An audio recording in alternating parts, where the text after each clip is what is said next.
¿Qué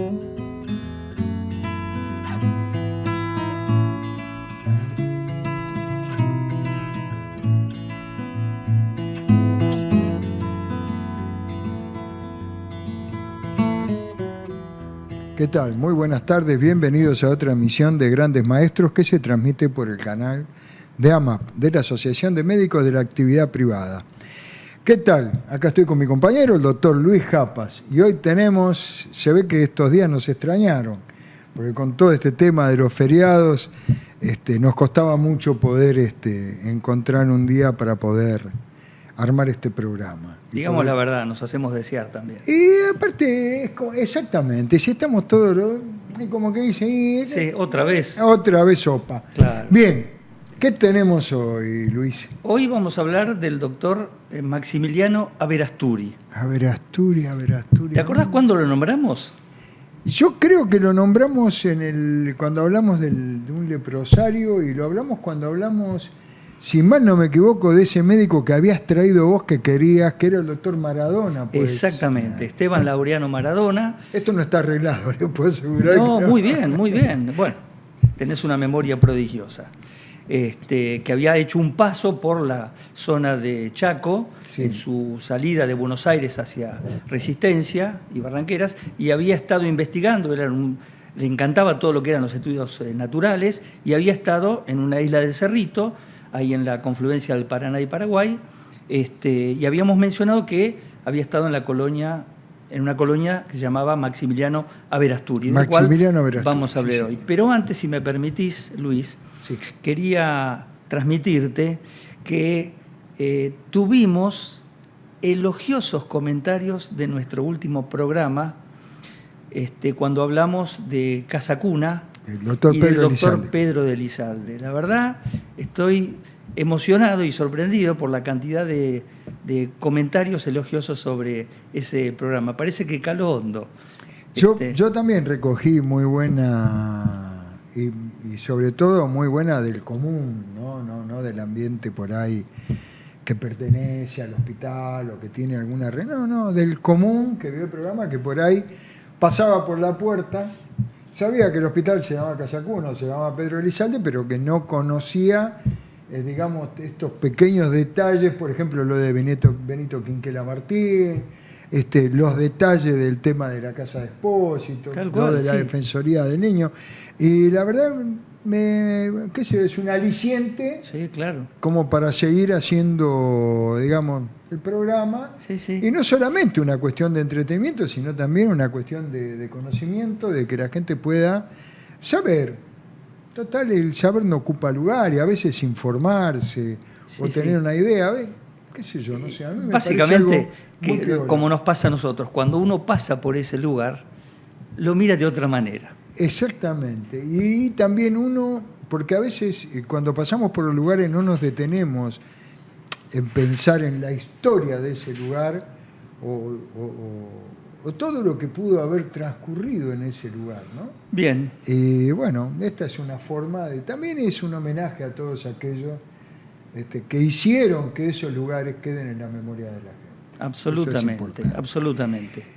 Y bueno, y yendo al tema de hoy, al personaje de hoy, al maestro de hoy, el doctor Maximiliano Averasturi, en realidad lo fuimos a buscar en esto que vos decís, a bucear en la historia. A bucear en la historia, un buceador de la historia, así te defino. Justamente fue a partir de encontrar su nombre, estudiando la vida de Esteban Laureano Maradona y de esta colonia Averasturi que se encontraba en el Chaco. Y en realidad, hablar de Averasturi es hablar un poco de la historia muy poco conocida de una enfermedad en nuestro país. Conocida, sí, por los médicos, pero no muy conocida por la sociedad, por una cuestión de mala prensa que tenía esta enfermedad, que era la lepra. De hecho, viste que nosotros, a través de las diferentes historias, venimos hablando desde la época del protomedicato de las grandes enfermedades infecciosas que asolaron al Río de la Plata, como ser la fiebre tifoidea, el cólera, la tuberculosis, la fiebre amarilla, la peste. pero hasta Maradona creo que no habíamos mencionado la palabra lepra. Y un poco la historia de Aberasturi tiene que ver con la historia de esta enfermedad, lo que se trabajó para lograr un tratamiento para esta enfermedad que llevó muchos años encontrar tratamientos efectivos, y el mote peyorativo, también por desconocimiento, sobre los enfermos de lepra. Porque yo podía decir, bueno, vamos a una reunión o a un hospital donde hay tuberculosos, y bueno, tuberculosos. Pero todavía hoy el mote del leproso genera en mucha parte de la sociedad, por desconocimiento, un rechazo. Y ese rechazo social hace un poco a la historia de la vida de Maximiliano Aberasturi. Maximiliano Aberasturi nació en Concepción del Uruguay un 15 de octubre de 1866. Fue el primer hijo argentino de dos sanduceros. Sus padres eran sanduceros, vos me preguntabas hoy. Claro. Sanduceros eran naturales de Paysandú, en Uruguay. Él fue el sexto hijo de 9 hermanos, pero el primero en nacer en Concepción del Uruguay. Su padre Federico era un militar y su madre Adelina Rivero Francia. Él cursa sus estudios primarios en Concepción del Uruguay y luego viaja a Buenos Aires a hacer sus estudios secundarios en el famoso Colegio Nacional de Buenos Aires. Terminados esos estudios, se anota en la Facultad de Medicina de la Universidad de Buenos Aires y en 1887 gana por concurso el cargo de practicante en el Hospital de Clínicas. Ese mismo año sufre una gran desgracia familiar.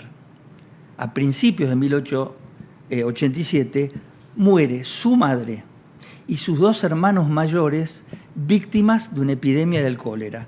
¿Se acuerdan cuando hablamos de cólera, de la famosa epidemia de 1886? Sí, bueno, sí. Llega a Concepción y fallecen, con diferencia de un mes, su madre y sus 2 hermanos mayores. Bueno, termina la carrera y en 1890 hace su doctorado con la tesis de las causas de mortalidad infantil en Buenos Aires. Ese mismo año que se recibe, en 1890, ¿qué pasa en Buenos Aires? La famosa Revolución del Parque. La Revolución del Parque. La de la Unión Cívica contra Juárez Elman, que hemos hablado varias veces, encabezada por Mitre, por Alem, etc. Y él participa también, como participó también en su momento, habíamos hablado, Cecilia Grierzo como estudiante. Como participó Pitaluga. Exactamente. Bueno, él también como médico participa. Y ni bien se recibe y pasa la Revolución del Parque, lo nombran secretario de la Asistencia Pública Porteña, esa entidad que se había formado en la capital para atender el tema de la salubridad en la ciudad de Buenos Aires. Bueno, ahí tuvo varios de nuestros... Ramos Mejía, que fue el primer presidente, Coni, Pena, exactamente, varios de los que hemos hablado. 3 años después pasa a ser designado jefe de clínica dermatosifilográfica en la cátedra de otro grande de la dermatología argentina, como fue Baldomero Sommer, hijo de inmigrantes europeos. Al año siguiente es designado primer profesor suplente de la cátedra de dermatología, de la que se haría cargo como titular en 1919, cuando fallece el titular, que era precisamente Baldomero Sommer. Baldomero Sommer.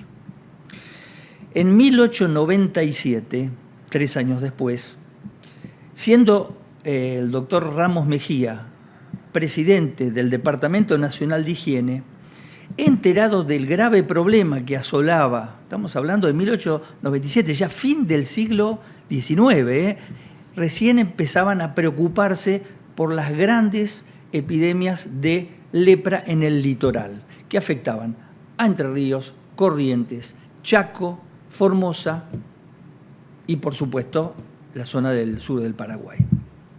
Entonces Ramos Mejía decide conformar una comisión para que vaya a evaluar la situación sanitaria de esto. ¿Por qué? Porque, por ejemplo, solamente en Corrientes existían 150 lazaretos donde aislaban a los leprosos.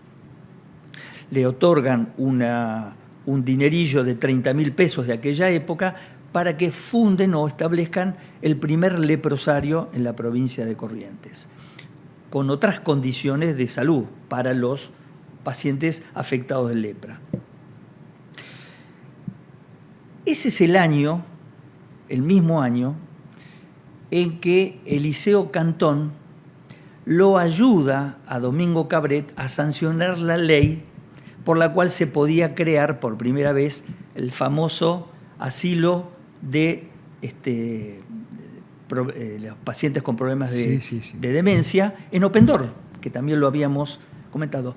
Y a partir de esa filosofía o esa idea que había traído Cabret de Escocia sobre todo, de generar un asilo que contuviese a los enfermos con padecimientos mentales, empiezan a pensar en hacer algo similar para los pacientes leprosos. Es decir, crear asilos, colonias, sanatorios, donde pudieran llevar una vida aislándolos de la población sana, llamémoslo así. ¿Por qué? Porque en ese momento no se sabía mucho de la enfermedad. De hecho, la única herramienta con la que se contaba era el aislamiento. Por eso los internaban en lazaretos, pero en condiciones de salubridad que me imagino yo equivalían a las internaciones en los hospicios de los dementes, donde eran lugares de tortura. Y la idea de crear estos asilos, o colonias o sanatorios para los leprosos, era bajo esa misma idea de que fuera un lugar agradable, donde viviesen, donde pudiesen trabajar, generando lugares incluso para estudiar, para trabajar, pero lamentablemente, y a diferencia de Opendor, donde los pacientes con problemas psiquiátricos podían llegar a salir, los enfermos de leproso quedaban absolutamente confinados en esas colonias. Pero, repito, con la concepción de evitar contagios, porque realmente en la zona del litoral era un problema muy serio. Una pregunta, y cuando vos hablabas de los lazaretos, esto era para también unificar en un solo lugar, ¿no? Exactamente. La idea era crear lugares, pero además lugares sostenidos por el Estado Nacional, que le brindara condiciones dignas de vida, porque se presuponía o estaba establecido que ese confinamiento, tal vez pensando que en algún día pudiese llegar un tratamiento, iba a ser de por vida. De hecho, cuando, a partir de, ahora lo voy a comentar, pero cuando sale la primera ley que tiene que ver con la creación de estos asilos sanatorios o colonias para leprosos, dentro de las condiciones estaba, por ley, hacer un censo y un seguimiento de los pacientes leprosos, crear los asilos, obviamente se le quitaban los derechos civiles a los pacientes leprosos porque quedaban confinados dentro de un lugar de por vida, no podían salir. Y eso obviamente que generó cierta discusión en la sociedad. Pero era tal el miedo de la sociedad, llamémosle así, sana, que todos apoyaban esta idea de brindarles un lugar humanamente normal, pero asistidos por el Estado. Pero aislado. Sí, y vos fíjate otro tema, otro dato. Esto lo iba a disponer el Estado Nacional. Y para lo cual, lo primero que tenía que hacer es decir, bueno, ¿dónde vamos a hacer esos lugares? ¿Dónde vamos a hacer los asilos colonia? Y eso llevó una discusión enorme. ¿Por qué? Porque ninguna ciudad quería, como pasó con Opendor, que cerca de su ciudad hubiera un leprosario. Y estaban las dos posturas.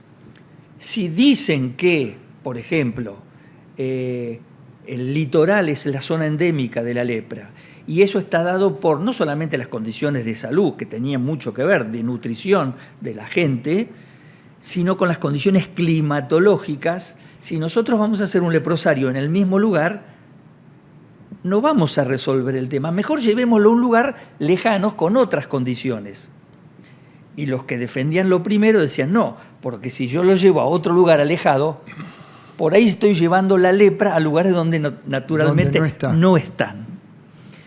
Y como el tema era, entre otras cosas, siempre refiriéndome al leprosario más importante que tuvo el país, que fue el de la isla del Cerrito, en Chaco, muchos decían, bueno, pero si van a utilizar el terreno para la agricultura o para hacer trabajos y necesitan el agua, por ahí el agua sale contaminada y las ciudades que siguen en el curso del río, por ahí terminan difundiendo, porque no se sabía cómo se contagiaba. Fíjense, durante mucho tiempo se creía que la lepra era hereditaria. ¿Y por qué se creía que era hereditaria? Porque en general aparecía en los mismos grupos familiares. ¿Y por qué aparecía en los mismos grupos familiares? Porque para contagiarse la lepra necesita de un contacto de mucho tiempo. Es decir, si vos tenés lepra y yo te visito 1, 2, 3 veces cada tanto, posiblemente no me voy a contagiar. Pero si yo vivo en el mismo lugar, en las mismas condiciones donde vos tenés lepra no tratada y yo no tengo, pero estoy malnutrido, después de 2, 3 años me voy a contagiar de esa enfermedad. ¿Y quiénes se contagiaban? Los círculos familiares. Si bien está demostrado que la lepra es una de las enfermedades menos contagiosas, menos transmisibles. Por esto que yo te decía, necesita mucho tiempo de contacto con alguien que no esté tratado. Y aún así, los que no están tratados, solamente la mitad contagian. Estadísticamente es muy poco. Pero el miedo social a esa enfermedad hizo que se llegara a tomar una decisión. Pienso yo, como lo hablamos más de una vez, con un sentido también humano, decir, vamos a darle a esta gente un servicio que los haga vivir más o menos dignamente y saquémoslo del entorno geográfico y social en el cual... Si no los... A ver, también eso era darle un marco de contención. Exacto. Porque de hecho los iban a sacar igual. O sea, vos sabés que la gente... A ver, no... Vamos a la Biblia. Sí, ¿Qué hacían? ¿Cómo estaban los leprosos? Iban con una campana caminando avisando que pasaban para que nadie... Para que lo demás se abriera. Exactamente. Yo lo que te propongo ahora, 2 minutitos, vamos a una pequeña pausa para que la gente se haga un café y volvemos porque está muy interesante. Bueno. Y dale, volvemos con Maximiliano Verastú.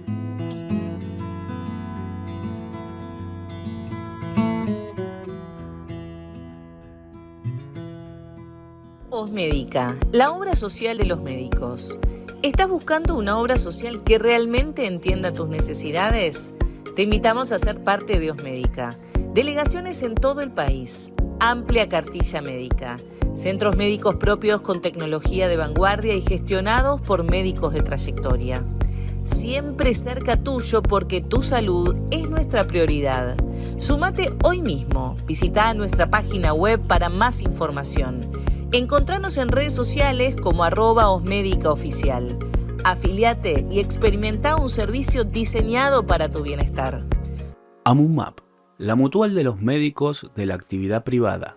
Una mutual abierta a toda la comunidad que ofrece ayudas económicas, descuentos en turismo, proveeduría, beneficios en seguros y mucho más. Acércate y conocenos ingresando en www.mutualamumap.org.ar o telefónicamente al 011 4381 3109 o por WhatsApp al 011 5943 0348. Seguinos en nuestras redes sociales, Instagram @mumapmutual o por Facebook @mumap. Asociate a nuestra mutual. Femédica, medicina hecha por médicos. Cartilla con libre elección de profesionales, los más importantes centros de diagnóstico y tratamiento, cobertura odontológica en urgencias y tratamientos, internación, cirugías y terapia intensiva, urgencias clínicas y psiquiátricas, atención domiciliaria, descuentos del 40, 70 y hasta el 100% en medicaciones según el requerimiento. Contamos con nuestros propios consultorios y todas las especialidades requeridas. 0800 333 3308.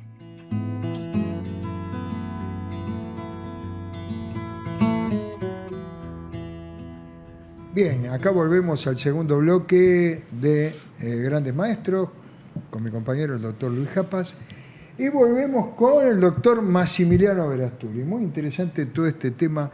Te hago una pregunta. Sí.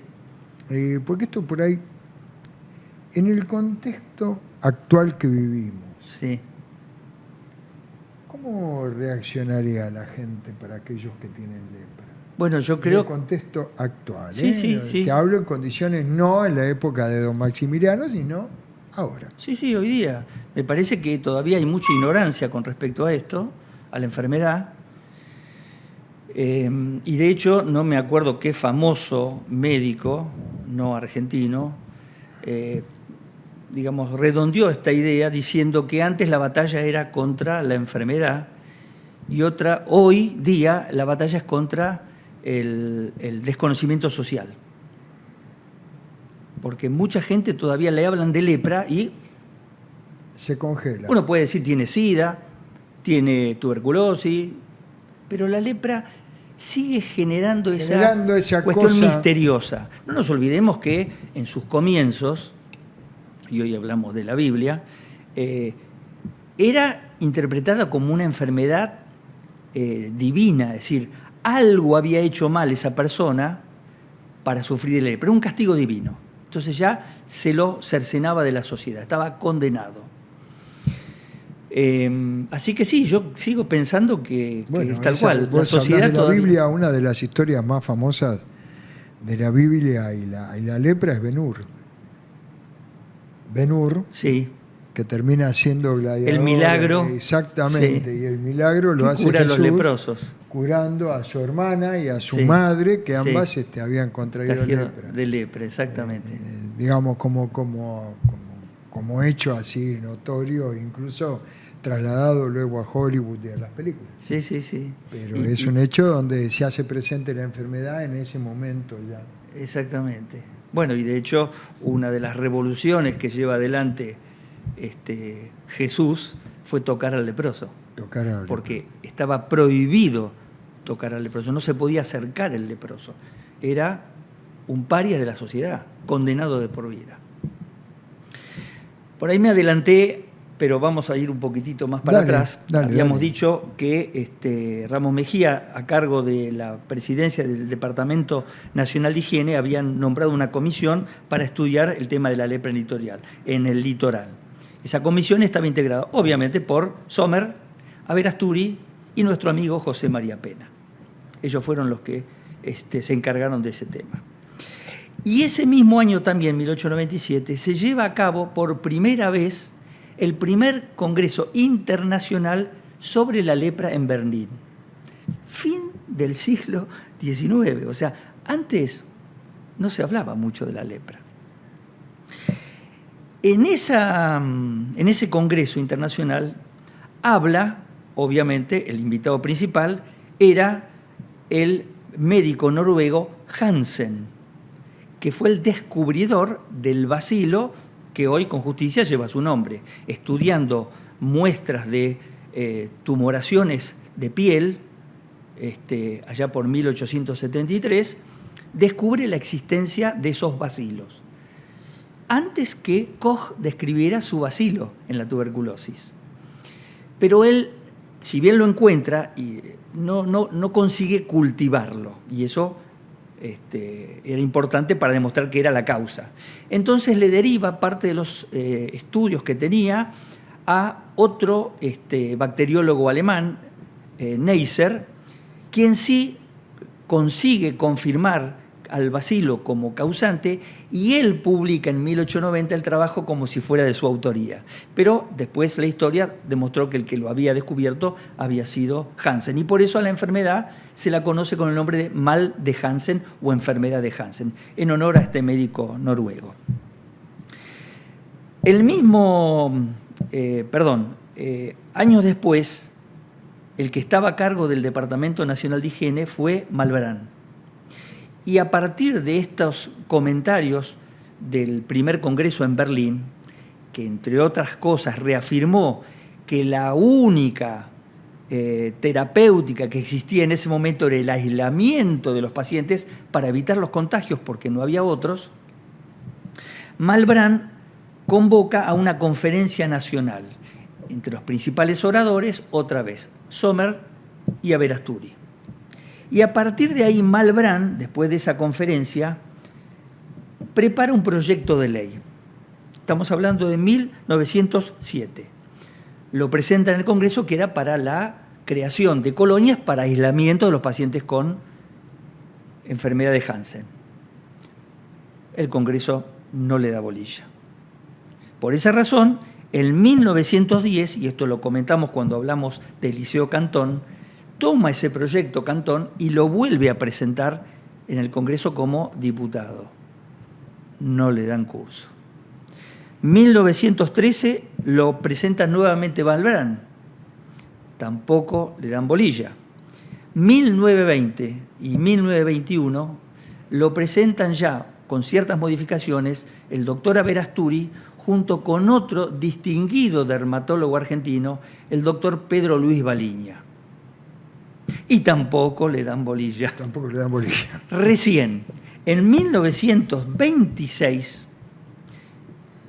con la ayuda, así como el Liceo Cantón le había ayudado a Cabret para sacar la ley para la creación de Open Door, otro diputado, Leopoldo Bard, toma el proyecto de Averasturi y Baliña y finalmente ese año, en 1926, sale la ley, se sanciona la ley 11.359, Ley de Protección de los Enfermos de Lepra. Esa ley establece la formación o la construcción de estos asilos hospitales en el interior del país, que tenían que tener algunas condiciones. En primer lugar, debían estar en un lugar cercano a poblaciones, no muy cercano, pero cercano, por el tema del abastecimiento. ¿Por qué comento esto? Porque esto también es un dato de color. Baldomero Sommer había propuesto en su momento usar la isla Martín García como leprosario para aislarlos a los pacientes y que tuvieran toda su vida ahí en la isla Martín García. Pero el inconveniente era el acceso. Por otro lado, la isla Martín García tampoco tenía mucho espacio para hacer la agricultura. Y por otro lado, siempre estaba la discusión con Uruguay, si sí o si no. Y también estaba históricamente el proyecto que había tenido Sarmiento de crear ahí una especie de capital de la unión de los países del sur integrados por Argentina, Uruguay y Paraguay, la famosa Argirópolis. No sé si ustedes sabían eso. No. Bueno, no aprovecho para invitar, creo que lo hice en algún otro programa, a que conozcan la isla Martín García. Es un paseo extraordinario. Y ahí, en el museo, figura esta idea de Sarmiento de crear como capital de los países del sur Argirópolis. Entonces, se descartó y se buscaron otros lugares. Y otro tema, esta era una ley nacional y la idea de crear, ya estaba Buenos Aires federalizada, en las provincias un poco atentaba con este tema de que cada provincia es autónoma en cuanto a la salud. Pero ¿qué pasaba? Las provincias no tenían recursos, entonces no dijeron nada, se hicieron los burros, digo, sí, hagan las colonias. No sin, como dije antes, mucha queja de las poblaciones cercanas que no querían saber nada.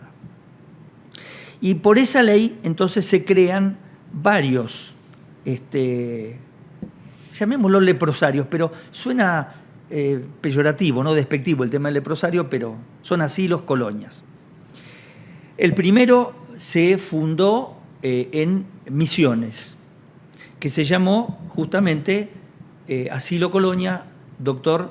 Pedro Luis Baliña, uno de los que colaboró con Averasturi en esta ley que se conoce como Ley Averasturi-Baliña. En 1939, la colonia José Puente, en San Francisco del Chañar, en Santa Fe. En Córdoba. Y ese mismo año, la famosa colonia Asilo del Cerrito, que posteriormente llevó el nombre de Averasturi. Así como la de Misiones llamó Baliña, la de la colonia del Cerrito fue Averasturi. Pero para esto hubo que crear una ley, la ley 14.366, para federalizar la isla del Cerrito. Pasó a ser territorio nacional. Se la quitaron a Chaco y la hicieron territorio nacional. El tiempo que duró esta colonia. La más conocida por ahí por los porteños y del ámbito del Buenos Aires, en 1941, la colonia Buenos Aires, que hoy se llama todavía Baldomero Sommer, en honor al maestro de Averasturi. En 1945 se estableció una en Santa Fe, al norte de la ciudad de Santa Fe, equidistante entre las ciudades de Recreo y Montevera, que se llamó Protomédico Manuel Rodríguez. Claro, me llamó la atención esto de Protomédico Manuel Rodríguez. Manuel Rodríguez fue un español nacido en La Coruña, que alrededor del fines del siglo XVIII, vino con su esposa a la Argentina, al Río de la Plata. Participó como cirujano de la Compañía de Blandengues, que era un cuerpo de caballería cuyo jefe, digamos, era Artigas. Y como cirujano además se hizo cargo de la atención de los leprosos en toda la zona de Entre Ríos, Santa Fe y Uruguay. Y un dato de color también. A pesar de que era español, él apoyó la Revolución de Mayo, y no solo la apoyó, sino como médico participó en la atención de los heridos de la batalla de San Lorenzo. Hasta que Cosme Argerich mandó a su hijo, Francisco Cosme, a hacerse cargo. Después, el protomédico Manuel Rodríguez se estableció en Santa Fe hasta el final de sus días. Pero me pareció un lindo homenaje a este español. Un dato de color. Un dato de color, exactamente. Y el último, en 1948, el asilo Enrique Fidanza en la ciudad de Diamante, en Entre Ríos. Prácticamente con el paso del tiempo, y ahora vamos a explicar por qué, se fueron cerrando. Y vamos a decir por qué. Porque si bien al principio no existía un tratamiento efectivo contra la lepra, en 1941 hubo un médico de apellido, de nombre Guy Fayette, que descubrió una sulfona, a que denominó Dapsona, que era efectiva como antibiótico con el tratamiento de la lepra. Pero lamentablemente con el tiempo apareció la resistencia y entonces dejó de ser efectiva. Con los años, con la aparición de los nuevos antibióticos, se pudo, con la combinación de Dapsona, rifampicina y otra droga más, y después aparecieron nuevas drogas, incluso hasta la talidomida se usa para el tratamiento de la lepra, prácticamente no tenía sentido mantenerlos aislados a los pacientes. Entonces empieza la segunda etapa de humanización del paciente de la lepra. A pesar del gran rechazo social, todavía decir, van a dejar a los leprosos salir de estos asilos. Pero sí, es cierto que eso cambió totalmente la vida y la evolución. Sin embargo, debo aclarar que todavía en el área endémica de la zona de, insisto, Entre Ríos, Corrientes, Chaco, Formosa, se detectan entre 150 y 300 casos de lepra por año. tiene que ver, como dije antes, con el tema constitutivo, es decir, personas malnutridas en malas condiciones sanitarias son más propensos, a pesar, insisto, repito, que es una de las enfermedades contagiosas que menos contagiosidad tiene, es la menos contagiosa. Volviendo a Verasturi, me gustaría comentar que además de haber hecho toda esta obra, tuvo algunos cargos de honor muy importantes. Fue socio correspondiente de la Sociedad Francesa e Italiana de Dermatología, honorario de la Sociedad Brasilera y Uruguaya de Dermatología, presidente del Círculo Médico Argentino y presidente de la Asociación Médica Argentina, titular de la Academia Nacional de Medicina y vicepresidente de la Asociación Internacional de Leprología. Datos de color. A Verasturi es un apellido que a vos te debe sonar.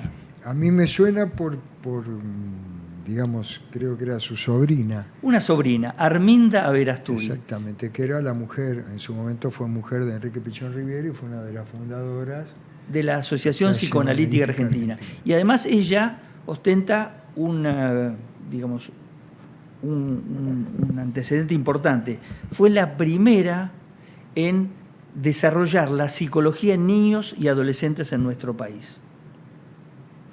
Lamentablemente, Arminda falleció trágicamente porque se suicidó. Sí, sí. Dicen, yo esto no lo pude comprobar. Yo sabía Ella que tenía, se había suicidado. sí, se suicidó. Muy joven, era muy bonita, le decían la negra. Tenía un carácter depresivo, un temperamento depresivo, sufría de mal de Parkinson, pero era muy bonita, todo el mundo la recuerda como una persona muy bonita, y empezó a tener algunas lesiones cutáneas en la cara, y eso parece que no lo pudo elaborar y terminó suicidándose con una dosis de barbitúricos, consumiendo barbitúricos. Al mismo tiempo que los leprosarios, aparece otra institución, que es el Patronato de los Leprosos de la República Argentina, que fue una fundación, llamémoslo así, filantrópica, que formaron las damas de la sociedad. Su presidenta fue Ercilia Casares, hija de don Vicente Casares, el creador o el fundador de La Martona, famosa usina láctea que hoy lleva su nombre en la localidad Vicente Casares. Y como son las cosas de la vuelta de la vida, no tienen nada que ver entre sí, pero Ercilia Casares también se quitó la vida, suicidándose, tirándose desde el cuarto piso de su casa, que estaba, a lo mejor vos te acordás, no sé, 1967, en la plazoleta Vicente López de la Recoleta, al enterarse que su hijo tenía una enfermedad terminal incurable. Y ella no lo toleró y se quitó la vida. Bueno, nuestro distinguido amigo estuvo casado con María Delia Villanueva y tuvieron 7 hijos.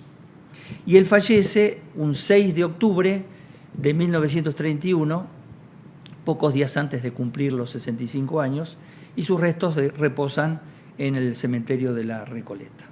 Él fue también uno de los fundadores, ¿no?, de la sociedad... De la Asociación de Dermatología Argentina, exactamente. Sí. Que primero tuvo otro nombre y después le modificaron el nombre actual. Muy interesante. La verdad, muy interesante la vida de Maximiliano Verasturi, sobre todo con un tema, como decís vos, la lepra, ¿no? Sí. Que no es un tema que en algunas cuestiones funciona como un tema tabú. Ahora que hablé del patronato de leprosos, lo nombré, pero no dije a qué se dedicaba. El problema del aislamiento de los pacientes leprosos es que no les permitían casarse y les separaron a los hijos. Los hijos de los leprosos fueron adoptados de alguna manera por este patronato de leprosos de la República Argentina. Un dato muy conocido es que fundaron una colonia para estos niños, de los hijos de los leprosos, acá en San Justo, en La Matanza, que era la colonia Mi Esperanza, donde por supuesto, se los alojaba, se los alimentaba, se los educaba y a los 14 años se los liberaba.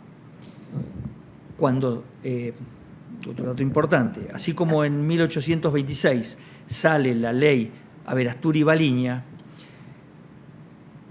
en el año 1983, una de las últimas medidas del gobierno militar antes de irse fue derogar esa ley y aprobar una nueva ley de humanización del tratamiento del paciente con lepra, gracias a los tratamientos estos de los que habíamos hablado, que es la ley 22.964. ¿Quién la elabora? El hijo de don Pedro Luis Baliña, el doctor Luis María Baliña, que también fue médico distinguidísimo, médico dermatólogo argentino.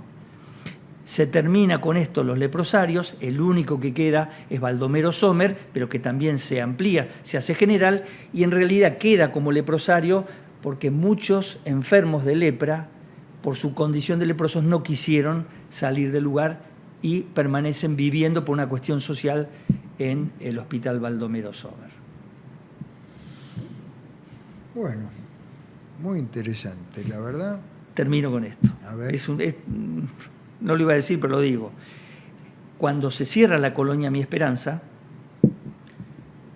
le entregan el lugar a la Fundación Felices los Niños, que fue dirigida por el padre Grassi, que lamentablemente terminó de una manera penosa. Ahora sí. Bueno, sí, de notorio y público conocimiento. Así es. En fin. Bueno, la verdad, ¿qué te puedo decir? Como siempre, un placer. Bueno, gusto. gracias. No te voy a preguntar a quién vamos a traer en la próxima, porque últimamente estás como reticente. No me decís, viste que antes yo te decía, y ahora estás como guardándolo para la próxima. Pero bueno, muy bueno lo de Maximiliano Aberasturi. Un abrazo a todos los dermatólogos que conocemos. Así es. Sobre todo, yo quiero mandarle un abrazo a Sebastián y a Viviana. Bueno, son mi cuñado, por eso los dos son dermatólogos, entonces les mando un abrazo grande y este programa se lo dedicamos, digamos, a Muy ellos, bien. ¿no? Muy bien. Que trabajan con todo lo que tienen que ver las enfermedades de la piel. Bien, gracias Hernán por el apoyo y bueno, nos vemos en la próxima emisión de Grandes Maestros y vemos con qué sorpresa nos depara acá Luis para el próximo capítulo. Muchas gracias a todos, nos vemos, que tengan un muy buen fin de semana.